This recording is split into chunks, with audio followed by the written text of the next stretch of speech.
tulisannya ya, bentuk bukti struknya itu hampir mirip seperti dari EDC ya. Nah, itu lebih baik lagi ya.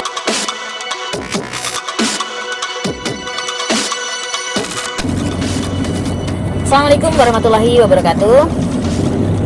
Oke, di video kali ini saya akan berbagi pengalaman ya dengan teman-teman, khususnya buat teman-teman sesama agen Bank Mandiri. Terkadang transaksi yang kita lakukan melalui mesin EDC itu tidak selalu mulus ya.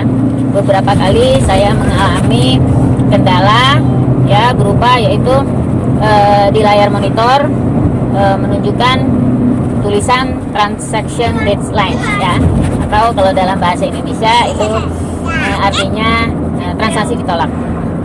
Kalau memahami dari namanya ya, transaksi ditolak itu artinya kan berarti transaksi yang kita lakukan itu gagal, mengalami kegagalan ya. Kalau kita transfer ya berarti uangnya tidak masuk.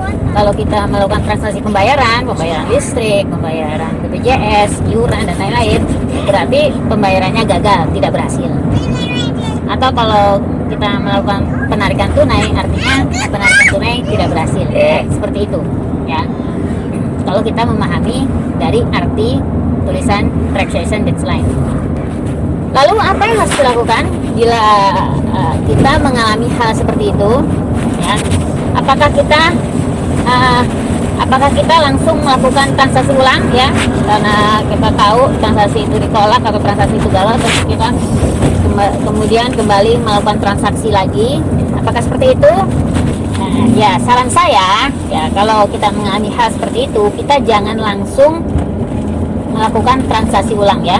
Kalau kita transfer terus kemudian kita transfer ulang, kita mau kembali melakukan transfer uang lagi ya, jangan, ditahan dulu ya.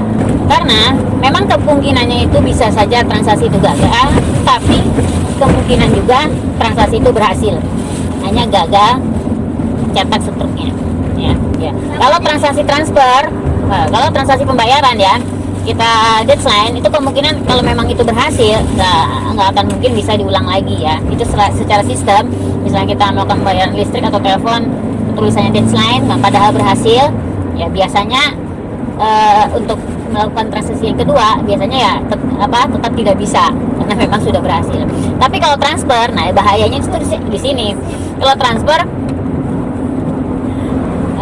tulisannya deadline tapi ternyata uang kita terpotong, saldo kita terpotong, kita tidak tahu, kemudian kita melakukan transaksi ulang. Nah ya, artinya bisa saja uang itu masuk 2 kali dan kita tentunya akan rugi ya.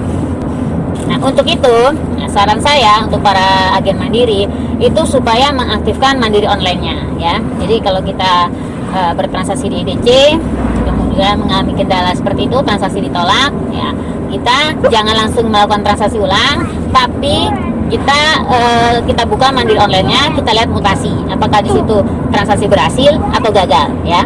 Karena bisa saja berhasil, bisa saja juga gagal, bisa saja saya juga pernah tulisannya berhasil tapi uangnya tidak masuk karena beberapa detik kemudian ada uang terkredit lagi ya, tadi yang terdebit terus terkredit lagi, udah keluar terus masuk lagi. Nah seperti itu.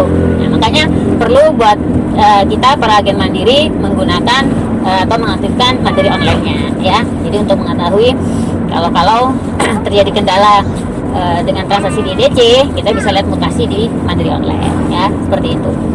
Ketika kita lihat di mutasi ya, transaksi itu gagal ya, maka jangan buru-buru diulang dulu ya. Kita tunggu beberapa detik lagi ya, kita keluar lagi dari mandiri online, terus kita masuk lagi. Nah di situ masih terkonfirmasi transaksi gagal ya, uang kita tidak terpotong. Nah baru boleh kita ulang transaksi transfer itu ya. Nah, tapi kalau berhasil, apa yang harus kita lakukan ya?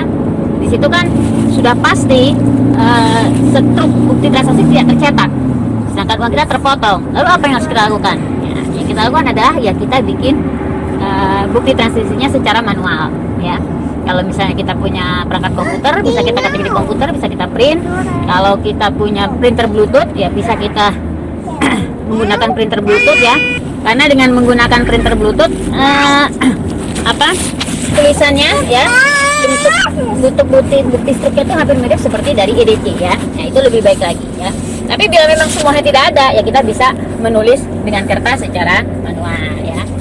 Ya, dengan terlebih dahulu kita memberikan penjelasan kepada pelanggan bahwa ini transaksinya berhasil, sudah masuk, tapi gagal tercetak karena gangguan sistemnya. Seperti itu ya.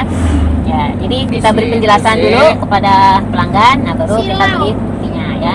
Atau kita kasih jaminan ya, kalau misalnya dia ragu-ragu ya kita kasih jaminan. Kalau memang benar-benar tidak masuk, nggak apa-apa, nanti besok-besok saya cek lagi, saya konfirmasi ke bank ya. Nah, gitu. Kita ngomong sama pelanggan seperti itu ya.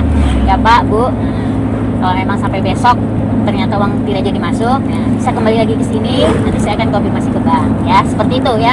Jadi sebisa mungkin kita memberikan kenyamanan kepada pelanggan ya, agar pelanggan merasa nyaman dan aman bertransaksi bersama kita ya.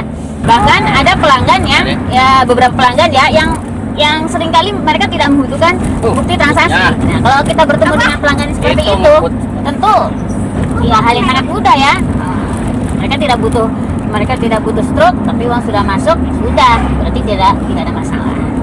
Itu mobilnya kecil. Kalau saya kebetulan karena saya memiliki printer Bluetooth, maka saya menggunakan printer Bluetooth ya, saya bikin semirip mungkin dengan tulisan yang keluar dari IDC Mandiri.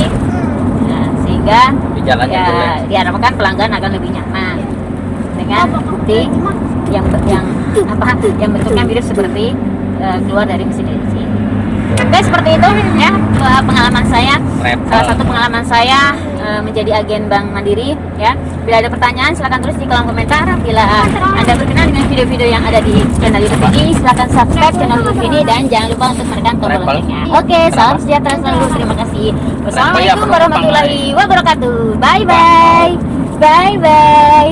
Travel kan biasa. Kiss kiss kiss.